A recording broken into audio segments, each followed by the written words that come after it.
ಕೆಲವೊಮ್ಮೆ ನಮ್ಮ ಕಣ್ಣೆದುರು ನಡೆಯುವ ಒಂದು ಘಟನೆ ಅದು ನಿಜವೋ ನಂಬಲಾಗದ ಸಂಗತಿಯೋ ಎಂಬ ಪ್ರಶ್ನೆಯನ್ನೇ ಹುಟ್ಟು ಹಾಕುತ್ತೆ.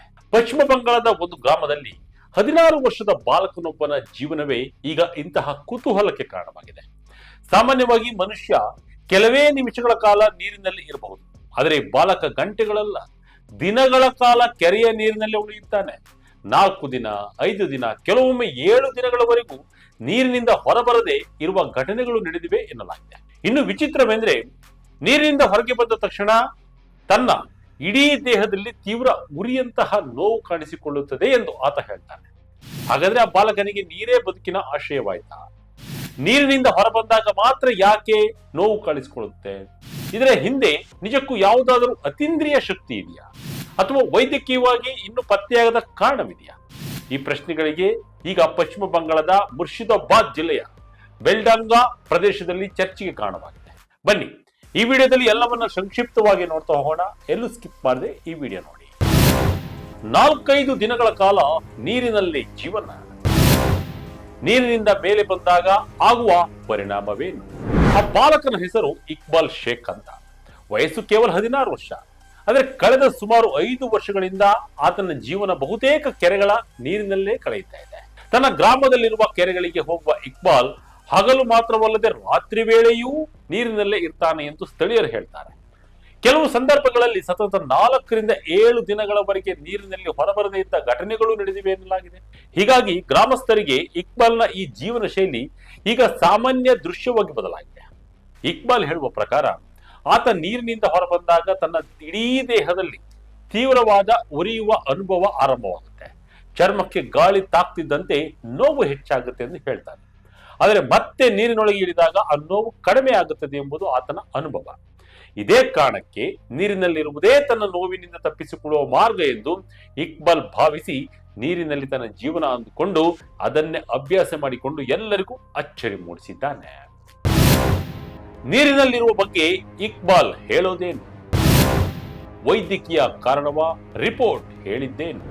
ಆದರೆ ಇಲ್ಲಿ ಇನ್ನೊಂದು ಇಂಟ್ರೆಸ್ಟಿಂಗ್ ವಿಚಾರ ಅಂದ್ರೆ, ಇಕ್ಬಾಲ್ ಈ ಅನುಭವಕ್ಕೆ ನೀಡುವ ಕಾರಣ ಮಾತ್ರ ವೈದ್ಯಕೀಯ ವಿವರಣೆ ಅಲ್ಲ. ತನ್ನ ಮೇಲೆ ಜಿನ್ ಅಥವಾ ಯಾವುದೇ ಆತ್ಮದ ಪ್ರಭಾವವಿದೆ ಎಂದು ಆತ ನಂಬುತ್ತಾನೆ.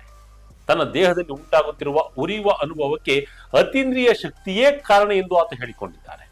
ಗ್ರಾಮದಲ್ಲಿ ಈ ನಂಬಿಕೆಯೂ ಈಗ ಚರ್ಚೆಯ ವಿಷಯವಾಗಿದೆ. ಆದರೆ ಇದುವರೆಗೆ ಇಕ್ಬಾಲ್ ಮೇಲೆ ಜಿನ್ ಅಥವಾ ಯಾವುದೇ ಅತೀಂದ್ರಿಯ ಶಕ್ತಿ ಹಿಡಿದಿದೆ ಎಂಬುದನ್ನು ದೃಢಪಡಿಸುವ ಯಾವುದೇ ವೈಜ್ಞಾನಿಕ ಸಾಕ್ಷ್ಯವಿಲ್ಲ. ವಾಸ್ತವವಾಗಿ ಇಂತಹ ಸಂದರ್ಭಗಳಲ್ಲಿ ಅತ್ಯಂತ ಮುಖ್ಯವಾಗಿರುವುದು ವೈದ್ಯಕೀಯ ಕಾರಣವನ್ನ ಪತ್ತೆ ಹಚ್ಚುವುದು. ಇಕ್ಬಾಲ್ ಅನುಭವಿಸುತ್ತಿರುವ ನೋವಿನ ನಿಖರ ಕಾರಣ ಏನು ಎಂಬುದು ಇನ್ನೂ ಸ್ಪಷ್ಟವಾಗಿಲ್ಲ. ಅದು ಚರ್ಮಕ್ಕೆ ಸಂಬಂಧಿಸಿದ ಸಮಸ್ಯೆಯೇ, ನರಮಂಡಲಕ್ಕೆ ಸಂಬಂಧಿಸಿದ ತೊಂದರೆಯೇ, ಅಥವಾ ಬೇರೆ ಯಾವುದಾದರೂ ದೈಹಿಕ ಅಥವಾ ಮಾನಸಿಕ ಕಾರಣವೇ ಎಂಬುದು ಸಮಗ್ರ ವೈದ್ಯಕೀಯ ಪರೀಕ್ಷೆಯ ನಂತರವೇ ಹೇಳಲು ಸಾಧ್ಯ.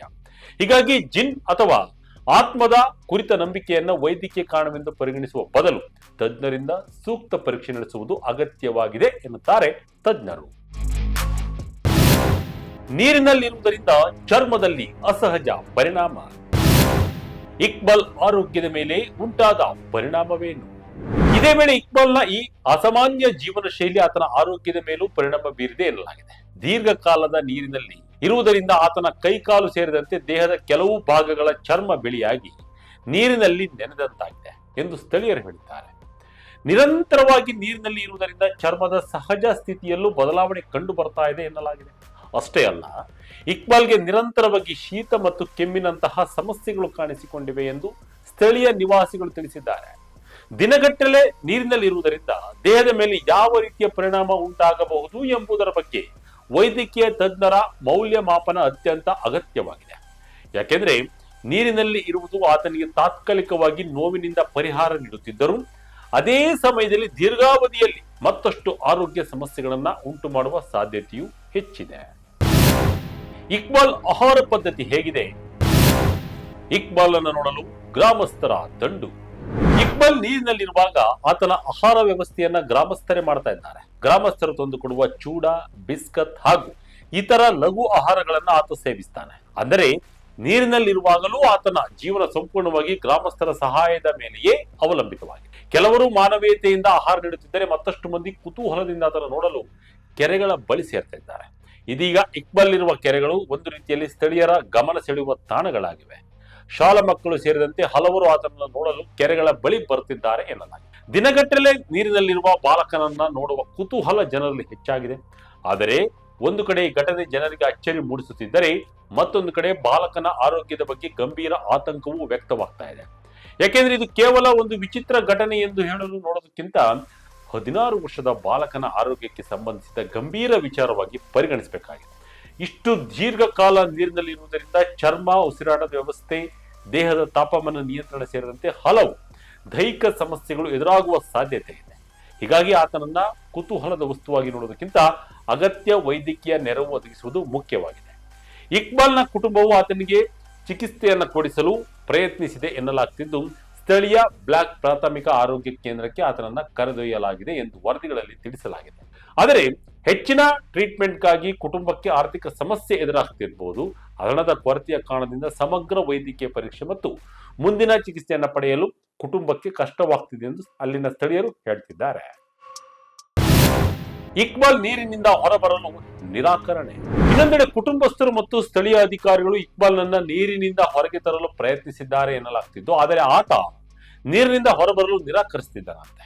ನೀರಿನಿಂದ ಹೊರಬಂದ ತಕ್ಷಣ ದೇಹದಲ್ಲಿ ಉರಿಯುವಂತಹ ನೋವು ಕಾಣಿಸಿಕೊಳ್ಳುತ್ತೆ ಎಂಬುದು ಆತನ ನಂಬಿಕೆ. ಹೀಗಾಗಿ ಆತನನ್ನ ಬಲವಂತವಾಗಿ ನೀರಿನಿಂದ ಹೊರಗೆ ಕರೆತರುವುದಕ್ಕಿಂತ ಮೊದಲು ಆತನ ಸಮಸ್ಯೆಯ ನಿಜವಾದ ಕಾರಣವನ್ನು ಅರ್ಥ ಮಾಡಿಕೊಳ್ಳುವುದು ಮುಖ್ಯವಾಗುತ್ತೆ. ಇಂತಹ ಸಂದರ್ಭದಲ್ಲಿ ವೈದ್ಯಕೀಯವಾಗಿ ಕೇಳಿಬರುವ ಒಂದು ಸಾಧ್ಯತೆ ಎಂದರೆ ಅಕ್ವೈಜೆನಿಕ್ ಪುರಿಟಿಯಸ್. ಇದು ಅಪರೂಪದ ಒಂದು ಸ್ಥಿತಿಯಾಗಿದ್ದು, ನೀರು ಚರ್ಮಕ್ಕೆ ತಾಗಿದ ನಂತರ ಕೆಲವರಿಗೆ ತೀವ್ರವಾದ ತುರಿಕೆ, ಉರಿ ಅಥವಾ ಅಸಹಜ ಅಸ್ವಸ್ಥತೆ ಉಂಟಾಗಬಹುದು. ಕೆಲ ಸಂದರ್ಭಗಳಲ್ಲಿ ನೀರಿನ ಸಂಪರ್ಕದ ನಂತರ ಚರ್ಮದಲ್ಲಿ ಕಾಣಿಸಿಕೊಳ್ಳುವ ಈ ರೀತಿಯ ತೊಂದರೆ ವ್ಯಕ್ತಿಗಳಿಗೆ ಬಹಳಷ್ಟು ನೋವು ಅಥವಾ ಅಸ್ವಸ್ಥತೆಯನ್ನ ಉಂಟು ಮಾಡಬಹುದು. ಆದರೆ ಇಲ್ಲಿ ಒಂದು ಪ್ರಮುಖವಾದ ವಿಚಾರವನ್ನ ಸ್ಪಷ್ಟವಾಗಿ ಹೇಳಬೇಕು. ಇಕ್ಬಾಲ್ ಶೇಖ್ಗೆ ಅಕ್ವಾಜೆನಿಕ್ ಪೊರಿಟಿಯಸ್ ಇದೆ ಎಂದು ಇದುವರೆಗೆ ವೈದ್ಯಕೀಯವಾಗಿ ದೃಢಪಟ್ಟಿಲ್ಲ. ವರದಿಗಳಲ್ಲಿ ಇದು ಕೇವಲ ಒಂದು ಸಾಧ್ಯ ವೈದ್ಯಕೀಯ ವಿವರಣೆಯ ಉಲ್ಲೇಖವಾಗಿದೆ. ಹೀಗಾಗಿ ಇಕ್ಬಾಲ್ನ ಸ್ಥಿತಿಗೆ ಇದೇ ಕಾರಣ ಎಂದು ನಿರ್ಧರಿಸುವುದು ಸರಿಯಲ್ಲ. ತಜ್ಞ ವೈದ್ಯರಿಂದ ಸಂಪೂರ್ಣ ಪರೀಕ್ಷೆ ನಡೆಸಿದ ನಂತರವೇ ನಿಖರವಾದ ಕಾರಣವನ್ನ ಪತ್ತೆ ಹಚ್ಚಲು ಸಾಧ್ಯ. ಇಲ್ಲಿ ಮತ್ತೊಂದು ಸೂಕ್ಷ್ಮ ಅಂಶವೂ ಇದೆ. ಇಕ್ಬಾಲ್ ತನ್ನ ಅನುಭವವನ್ನ ಜಿನ್ ಅಥವಾ ಆತ್ಮದೊಂದಿಗೆ ಸಂಪರ್ಕಿಸ್ತಾನೆ. ಆತನ ನಂಬಿಕೆಯನ್ನ ತಕ್ಷಣವೇ ತಳ್ಳಿ ಹಾಕುವುದಕ್ಕಿಂತ ಆತ ಅನುಭವಿಸುತ್ತಿರುವ ನೋವನ್ನ ಗಂಭೀರವಾಗಿ ಪರಿಗಣಿಸುವುದು ಮುಖ್ಯ. ಆದರೆ ಯಾವುದೇ ಅತೀಂದ್ರಿಯ ಕಾರಣವನ್ನ ವೈಜ್ಞಾನಿಕ ಸಾಕ್ಷ್ಯವಿಲ್ಲದೆ ವೈದ್ಯಕೀಯ ಸತ್ಯವೆಂದು ಹೇಳಲು ಸಾಧ್ಯವಿಲ್ಲ. ದೈಹಿಕ ಸಮಸ್ಯೆಯ ಜೊತೆಗೆ ಮಾನಸಿಕ ಅಥವಾ ಮನೋವೈಜ್ಞಾನಿಕ ಕಾರಣಗಳನ್ನ ತಜ್ಞರು ಪರಿಶೀಲಿಸಬೇಕಾಗಬಹುದು. ಇಕ್ಬಾಲ್ ಮೇಲೆ ಮಾನಸಿಕವಾಗಿ ಕೆಟ್ಟ ಪರಿಣಾಮ ಸಾಧ್ಯತೆ. ಈ ಘಟನೆಯಲ್ಲಿ ಅತ್ಯಂತ ಕಳವಳಕಾರಿ ಅಂಶವೆಂದರೆ ಇಕ್ಬಾಲ್ ಇನ್ನೂ ಅಪ್ರಾಪ್ತ ವಯಸ್ಸಿನ ಬಾಲಕ. ಸುಮಾರು 5 ವರ್ಷಗಳಿಂದ ತನ್ನ ದೈನಂದಿನ ಜೀವನದ ಬಹುಭಾಗವನ್ನ ನೀರಿನಲ್ಲೇ ಕಳೆಯುತ್ತಿರುವುದು ಆತನ ದೈಹಿಕ ಹಾಗೂ ಮಾನಸಿಕ ಬೆಳವಣಿಗೆ ಮೇಲೂ ಪರಿಣಾಮ ಬೀರುವ ಸಾಧ್ಯತೆ ಇದೆ. ಶಿಕ್ಷಣ, ಸಾಮಾಜಿಕ ಜೀವನ ಮತ್ತು ಸಾಮಾನ್ಯ ಬಾಲ್ಯದ ಅನುಭವಗಳಿಂದ ಆತ ದೂರವಾಗ್ತಿರುವ ಸಾಧ್ಯತೆಯೂ ಇದೆ. ಹೀಗಾಗಿ ಈ ಘಟನೆಗೆ ಕೇವಲ ವಿಚಿತ್ರ ಬಾಲಕ ಎಂಬ ಕುತೂಹಲದ ದೃಷ್ಟಿಯಿಂದ ನೋಡುವುದು ಸರಿಯಲ್ಲ. ಇದು ಒಬ್ಬ ಬಾಲಕನ ಆರೋಗ್ಯ, ಕುಟುಂಬದ ಆರ್ಥಿಕ ಪರಿಸ್ಥಿತಿ, ವೈದ್ಯಕೀಯ ನೆರವಿನ ಅಗತ್ಯ ಮತ್ತು ಸಮಾಜದ ಜವಾಬ್ದಾರಿಯನ್ನು ಒಳಗೊಂಡಿರುವ ವಿಚಾರ. ಆತನನ್ನು ನೋಡಲು ಜನರು ಸೇರುವುದಕ್ಕಿಂತ ಆತನಿಗೆ ಸೂಕ್ತ ವೈದ್ಯಕೀಯ ಪರೀಕ್ಷೆ ಮತ್ತು ಅಗತ್ಯ ನೆರವು ದೊರಕುವಂತೆ ಮಾಡುವುದು ಮುಖ್ಯ. ಕೊನೆಗೂ ಇಕ್ಬಾಲ್ ಶೇಖ್ ನೀರಿನಲ್ಲಿ ಯಾಕೆ ಇರ್ತಾನೆಂಬ ಪ್ರಶ್ನೆಗೆ ಇನ್ನೂ ಸ್ಪಷ್ಟ ಉತ್ತರ ಸಿಕ್ಕಿಲ್ಲವಾದರೂ ನೀರಿನಿಂದ ಹೊರಬಂದಾಗ ಆತನಿಗೆ ನಿಜವಾಗಿಯೂ ಯಾವ ರೀತಿಯ ದೈಹಿಕ ಅನುಭವ ಆಗುತ್ತದೆ, ಅದರ ಹಿಂದೆ ಚರ್ಮದ ಸಮಸ್ಯೆ ಇದೆಯೇ, ನರಮಂಡಲದ ಸಮಸ್ಯೆಯೇ, ಮಾನಸಿಕ ಕಾರಣವಿದೆಯೇ ಅಥವಾ ಇನ್ನು ಪತ್ತೆಯಾಗದ ಯಾವುದಾದರೂ ವೈದ್ಯಕೀಯ ಸ್ಥಿತಿ ಇದೆಯಾ, ಈ ಎಲ್ಲ ಪ್ರಶ್ನೆಗಳಿಗೆ ಉತ್ತರ ಸಿಗಬೇಕಾಗಿದೆ.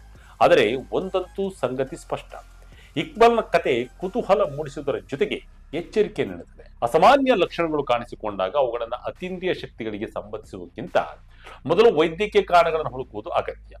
ಹಾಗೆಯೇ ಆರ್ಥಿಕ ಸಮಸ್ಯೆಯಿಂದ ಚಿಕಿತ್ಸೆಯನ್ನು ಪಡೆಯಲು ಸಾಧ್ಯವಾಗದ ಕುಟುಂಬಗಳಿಗೆ ಸಮಾಜ ಮತ್ತು ಸಂಬಂಧಿತ ವ್ಯವಸ್ಥೆಗಳು ನೆರವಾಗಬೇಕಾಗಿದೆ.